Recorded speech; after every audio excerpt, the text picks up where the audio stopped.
Hey guys, Morelli here with the Kyogre team again. This time I have the rental team. I have the Assault Vest Kyogre, which has Origin Pulse, Water Spout, Ice Beam, and Thunder. And I have the Scarf Zapdos with both U-Turn and Volt Switch that will let me get in Kyogre safely. I have both Swords Dance on Mimikyu and Lando. And I have a Sash Water Urshifu with Surging Strikes that really synergizes well with the Kyogre's Drizzle. Finally, I have a physically defensive Ferrothorn, which has Body Press and also Power Whip as opposed to Gyro Ball for the Gastrodon matchup. This is based on Kiby's team that he used in his streams. I definitely changed a few moves here and there though, so it's not an exact copy. And for the first game, we were against Mona, who is a really strong Korean player. He's actually top 18th on the ladder right now. He was on top 3 earlier in the season, but he fell off a little bit. My Water Urshifu has a spectacular matchup here, so I have no reason not to lead with it.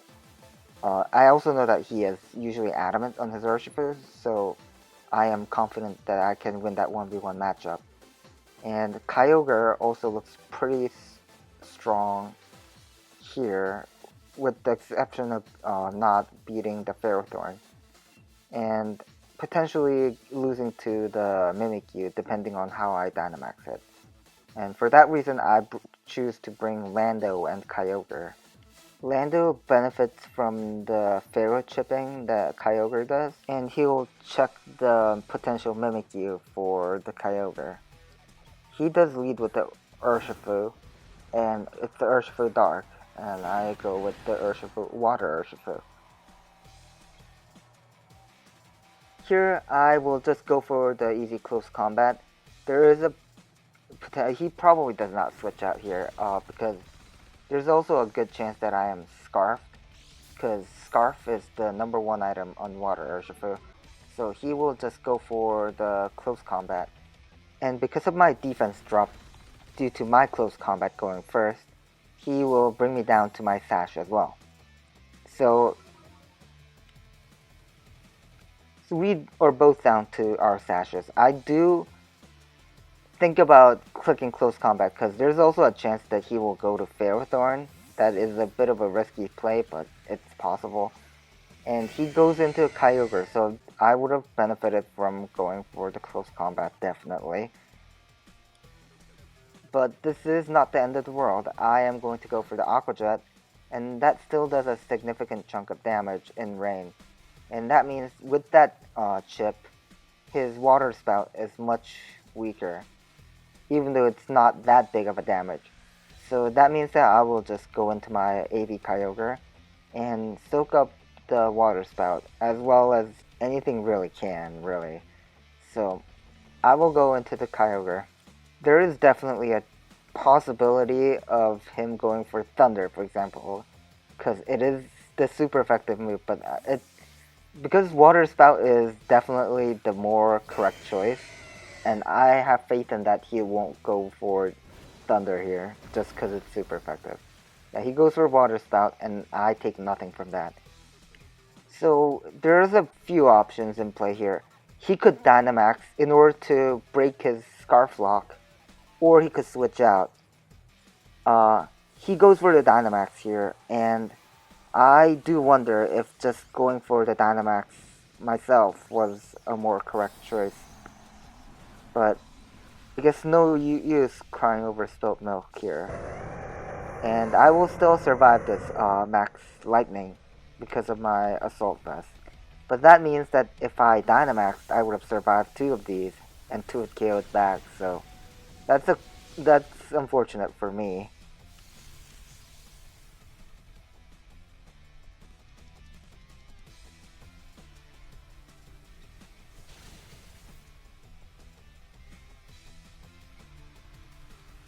And here again, because Max Geyser will still KO the Kyogre at this low HP, there is no reason for me to try to get cute here, trying to predict the Max Lightning.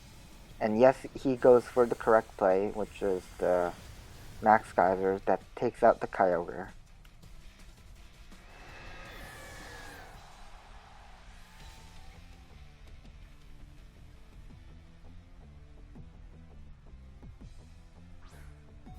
while Kyogre is at lower speed thanks to the scarf getting removed while Dynamax, I will go into my Urshifu and go for the close combat.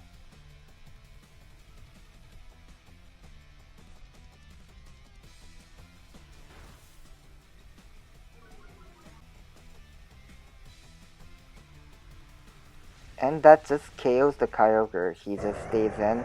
I guess maybe didn't expect the close combat to kill.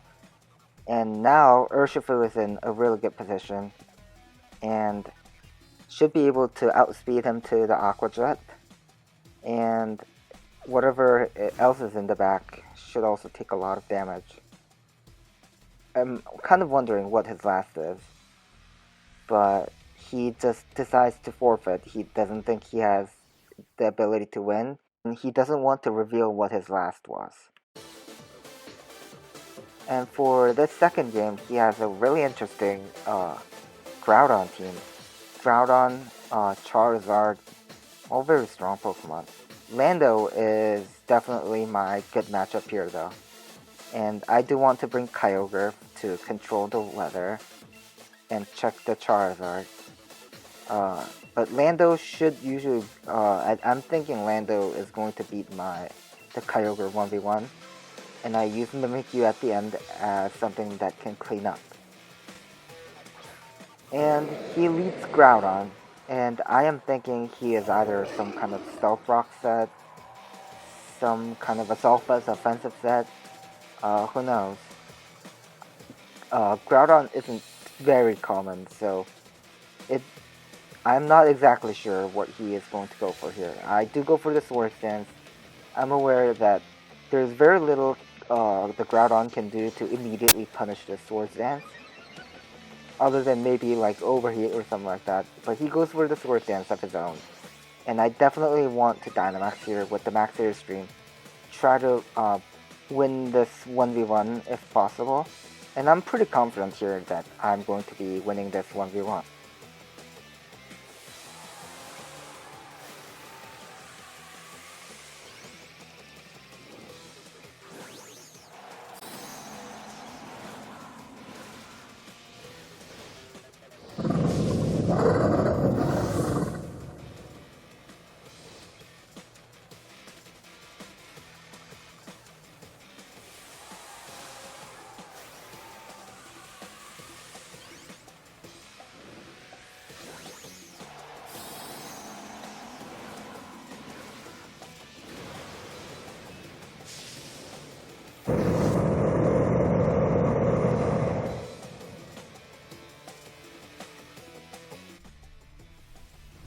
We both Dynamax here, which is honestly expected, but that does a bit below half, which is not expected, and that is pretty bad for me, and that must be pretty bulky, and that Max Flare does over half.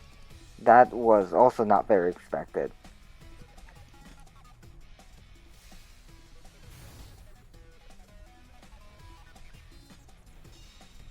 And I want to just stall out his final max turn here. I don't want to die there.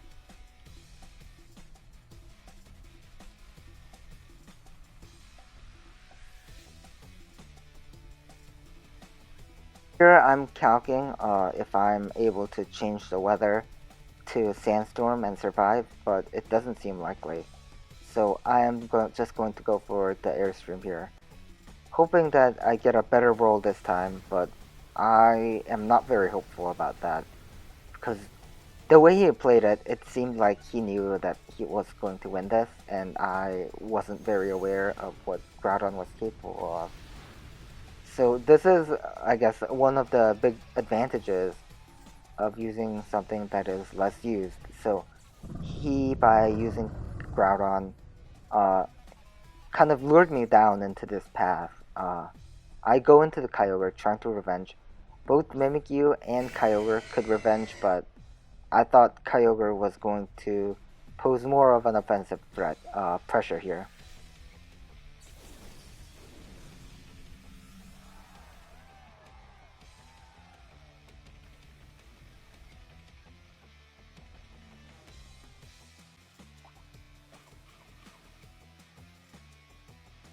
But he reveals the custom berry and earthquake.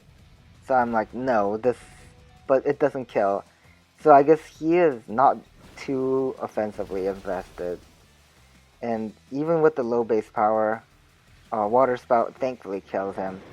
So I am still in a decent position. But I'm definitely not in control of this game in the slightest. But I'm not out of it just yet. He brings Lapras, which makes me think that most of his Pokemon are slower than Kyogre here.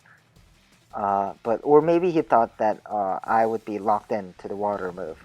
Either way, I am just able to go for the Thunder because I can just switch up moves here, which might be not expected, considering how most Kyogres are either choiced or Life Orb. So my own unorthodox set coming in clutch here, and I am going to have to rely on Mimikyu to clean up this game.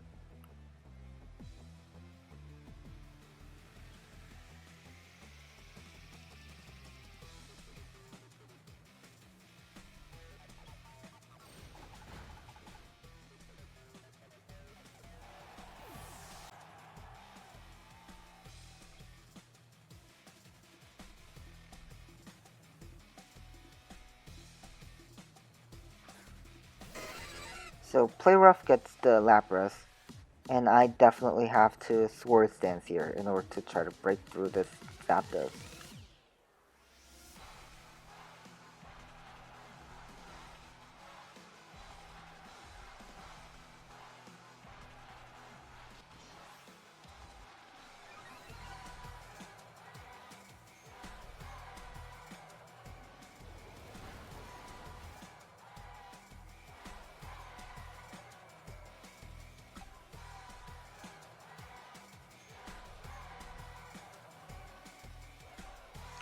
I am going to go for the Phantom Force, which not only doesn't miss, but also means that I am going to stall out this final turn of rain.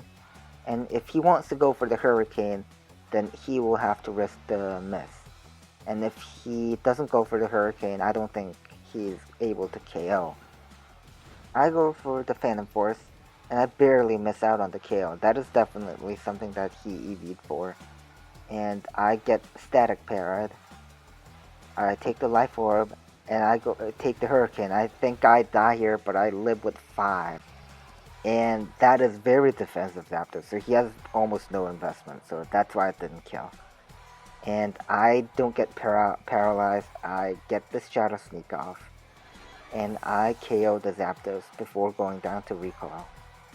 So I'm going to take this very close game, I guess 0-0. I do win here, yeah. On double downs, attacker usually wins, unless explosion or other similar move. For this game, our opponent has a really interesting team. He has Astrodon and Ferrothorn and Tyranitar, which are all pretty standard with Ho-Oh teams. But he also has a Tapu Koko.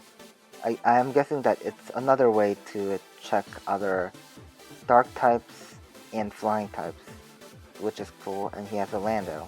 Koko also provides a second way to offensively check Pokemon like Kyogre and Zapdos, so it's a pretty good odds, I think, that Koko might be coming. I do want to lead with, I do want to bring Kyogre and Ferrothorn, because Kyogre threatens most of my opponent's team offensively. Ferrothorn makes sure that I don't lose to Gastro, and Lando will be my win condition here.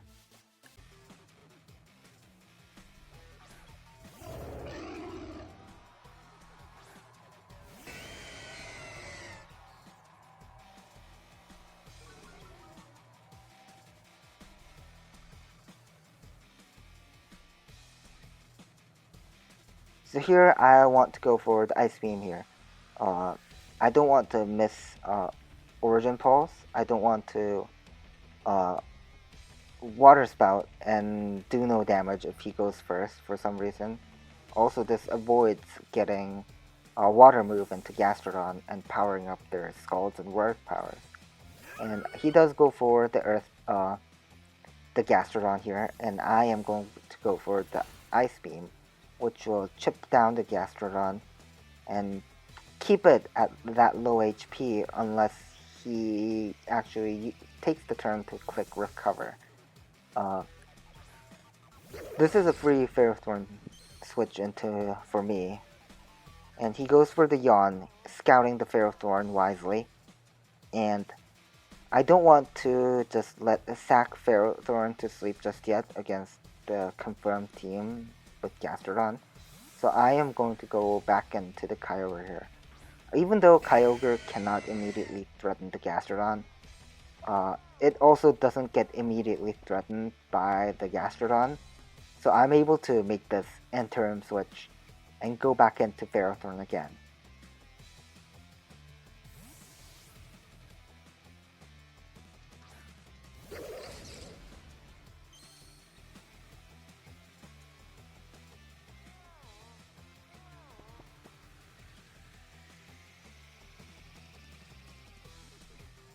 I'm going to just go for the Power Whip here.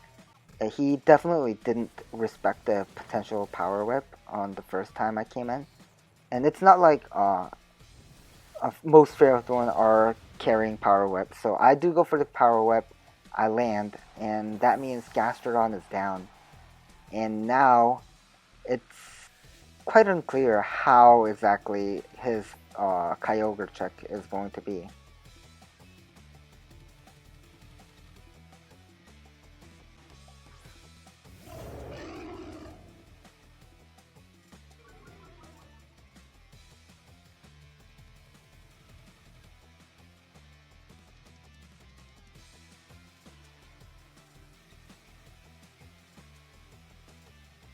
He will take this opportunity to set up with Swords Dance Lando.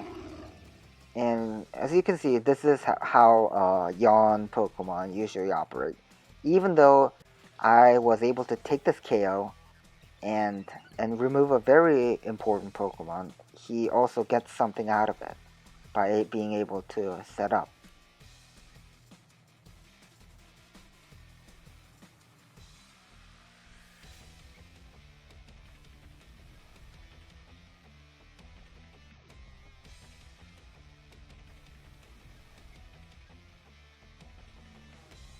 I am thinking quite a bit here. If I were sure that he were Dynamaxing, then I could just go back into Ferrothorn and stall out some Dynamax turns. But I'm also a bit concerned about potentially him going for another Swords Dance. And for that reason, I go for the Max Airstream here.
I do want to preserve this Lando here, so I will just go out into Ferrothorn and sack it, and I'll be able to get another Intimidate off if necessary.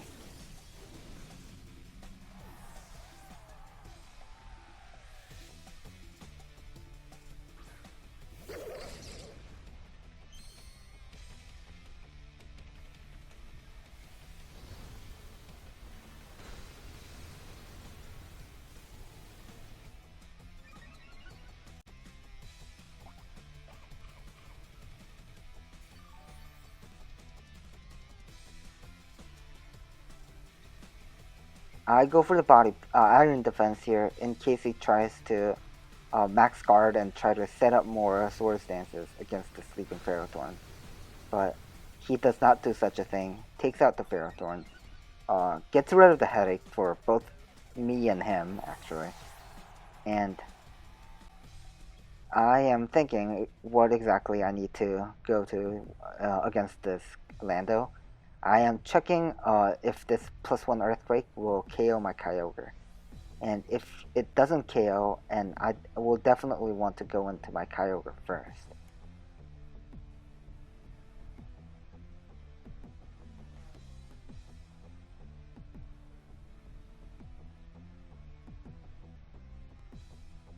Yeah, and I finished calculating here. I see that Kyogre isn't going to go down to this Lando, and I will go for the Ice Beam here, which has no chance to miss. And now this way, I'm forcing him to reveal his final Pokemon and see if it's something that can take on Kyogre. If it's Ho-Oh then I win for sure. Unfortunately, I do survive with a no crit, and I knew that because I calced my damages.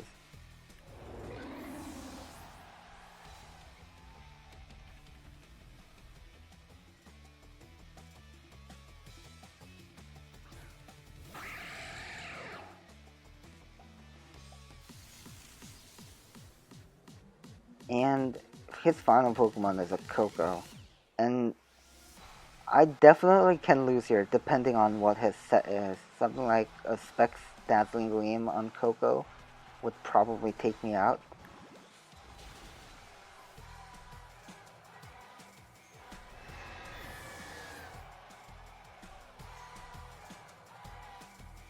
But he goes for the Grass Knot here. And I'm not exactly sure what his set is, but Grass Knot, I think Lando has a pretty good chance to live.